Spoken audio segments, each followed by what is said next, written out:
teste do Q quadrado, representado por x ao quadrado. Nessa aula de hoje, eu vou mostrar para vocês como que nós podemos usar os dados obtidos por Mendel dentro dessa análise estatística. Primeiro, eu gostaria de mostrar para vocês uma determinada situação.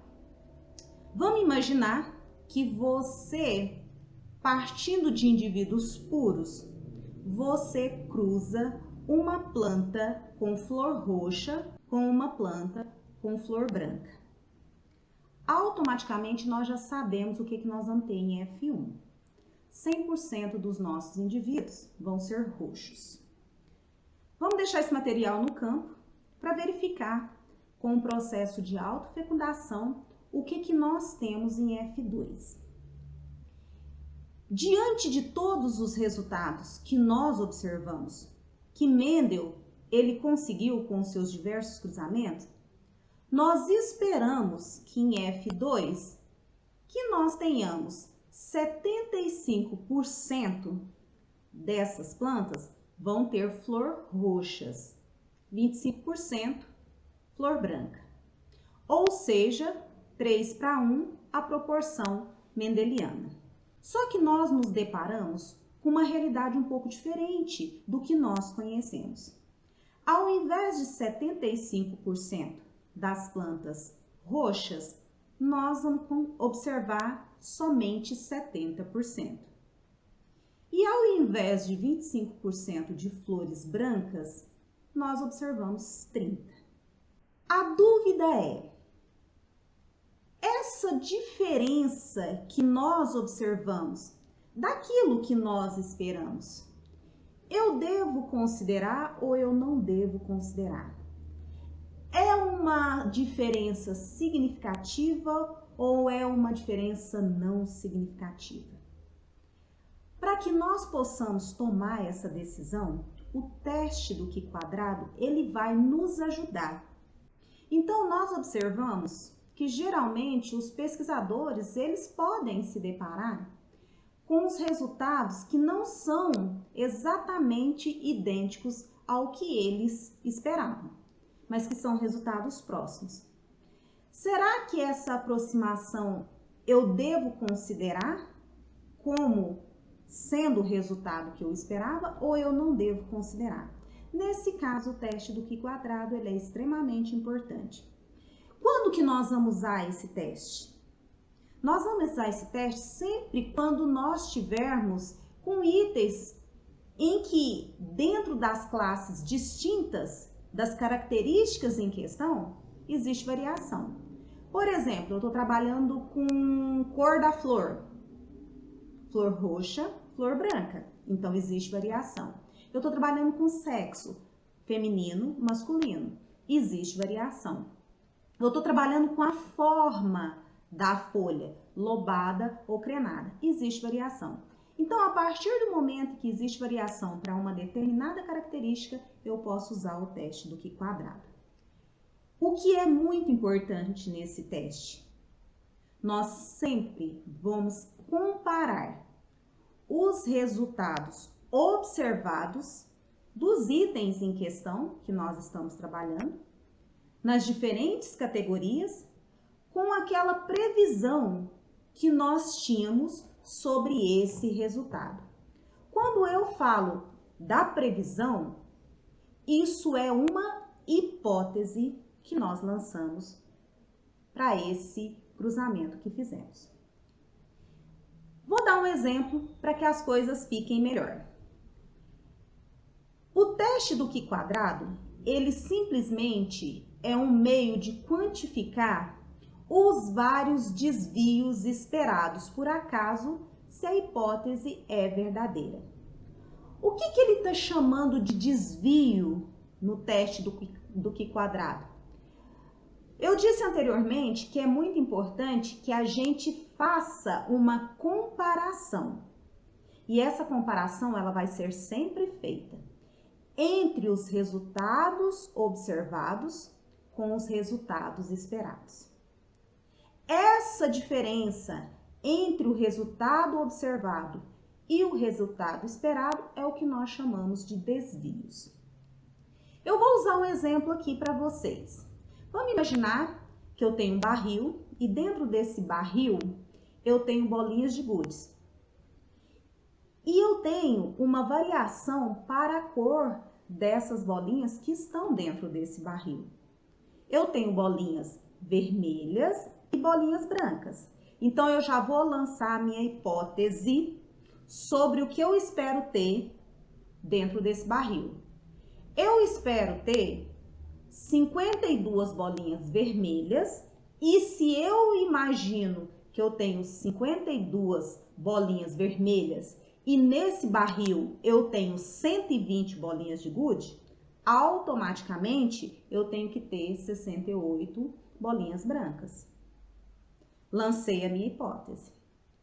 Mas vamos imaginar que eu imagino ter dentro desse barril 50% de cada uma das cores. Ou seja, 60 bolinhas vermelhas, 60 bolinhas brancas.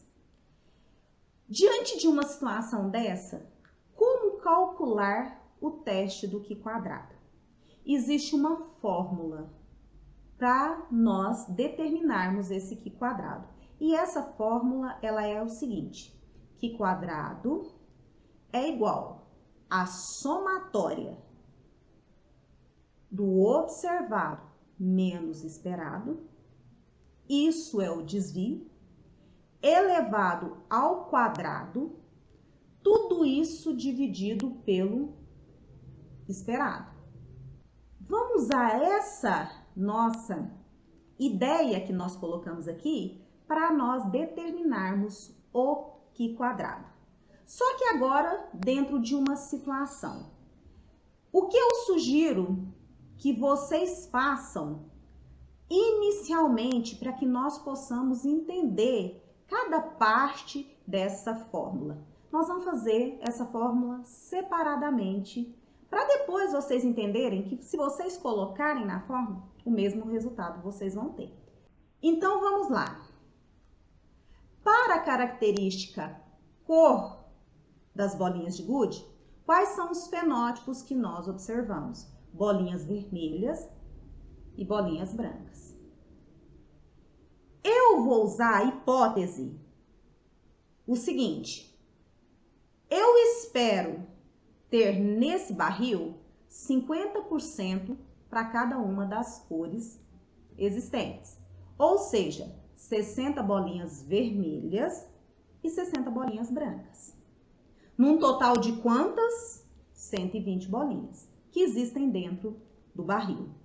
Só que, quando nós observamos, quando nós de fato contamos quantas bolinhas nós temos ali, nós vamos ver que das bolinhas vermelhas, nós temos 55 bolinhas.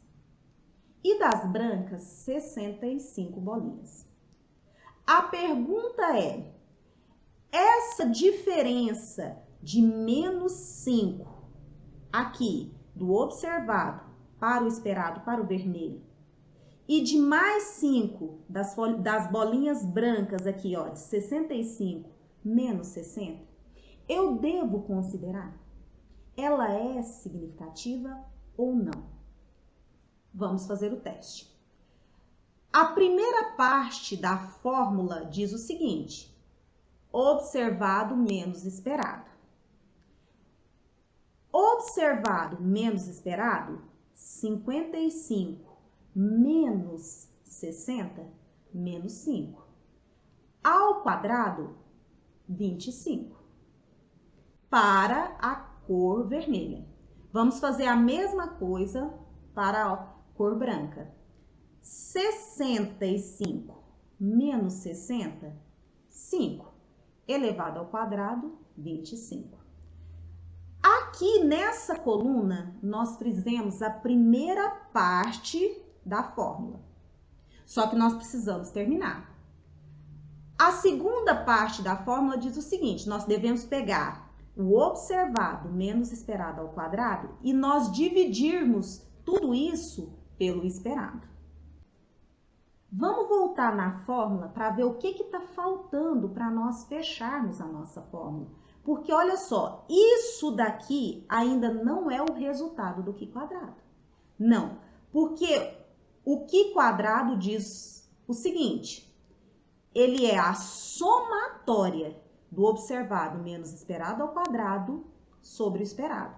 O que nós fizemos aqui? Nós fizemos para cada uma das cores em questão separada. O que nós vamos fazer para nós fecharmos o nosso Qi quadrado? Nós vamos fazer a somatória desses valores. 0,42 mais 0,42 dá 0,84. Este é o nosso resultado do Qi quadrado. A pergunta que eu faço, e aí? O que você faz com esse resultado? Que tomada de decisão que você tem diante desse resultado? Porque a estatística, ela é igual lá na estatística e ela é igual aqui na genética. A estatística é igual para qualquer uma das ciências a partir do momento em que você usa. Isso significa o quê? Que ela está te dando um valor numérico. Mas é você que tem que tomar a decisão sobre esse valor. É você que precisa concluir sobre o valor que você obteve do seu Qi quadrado. Bom, a estatística diz que eu posso avaliar o meu resultado a 1% de probabilidade ou a 5% de probabilidade. Vamos adotar como exemplo 5% de probabilidade.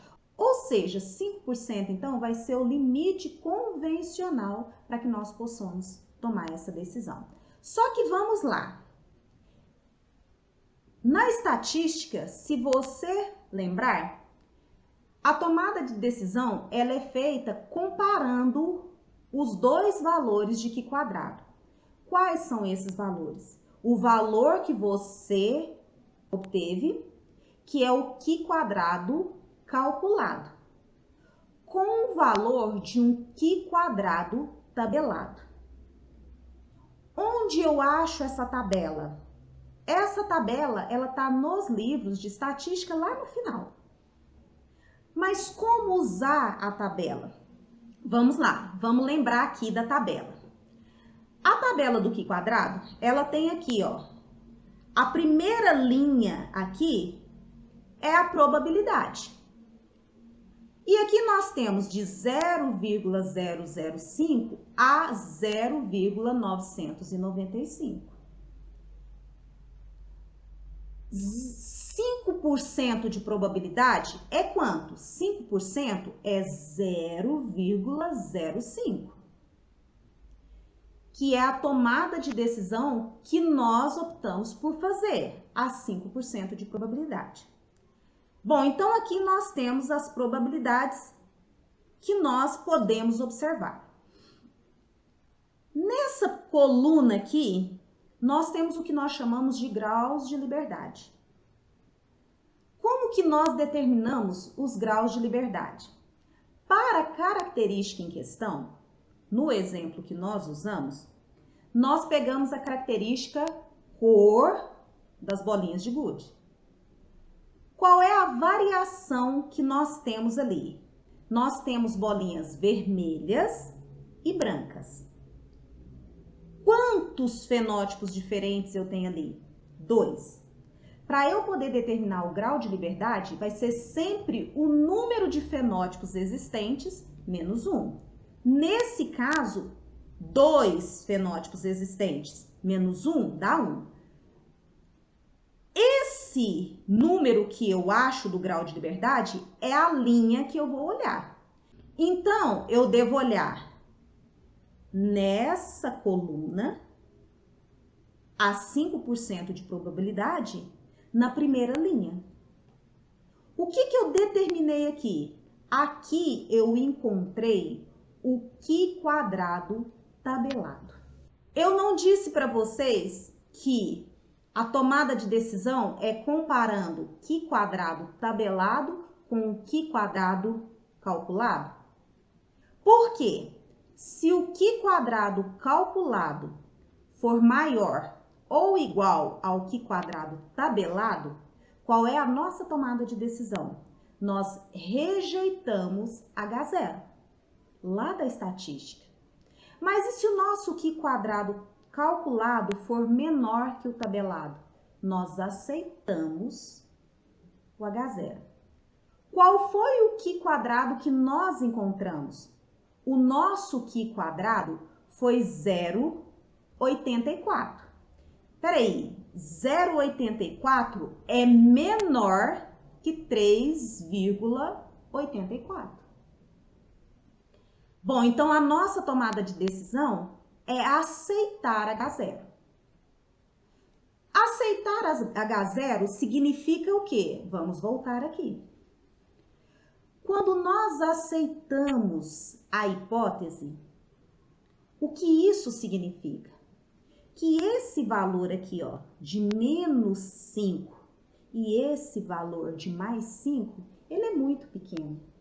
Ele é insignificativo, ou seja, não significativo.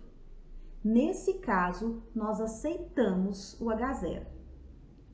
E se nós rejeitássemos o H0? Nós estaríamos dizendo que esse valor de menos 5 e mais 5 aqui, ele é um valor significativo. E nesse caso, nós devemos rejeitar. Eu não posso dizer que o observado está dentro do esperado. E quando eu aceito, eu digo, o observado está dentro do esperado. Dessa maneira, nós calculamos o Q quadrado e nós tomamos uma decisão. Porque você calcula o Q quadrado e automaticamente você tem que concluir. Eu vou tirar a seguinte conclusão sobre esse resultado. Para as bolinhas de gude, o observado ele está dentro do esperado a 5% de probabilidade. E dessa maneira você conclui sobre o resultado que você obteve.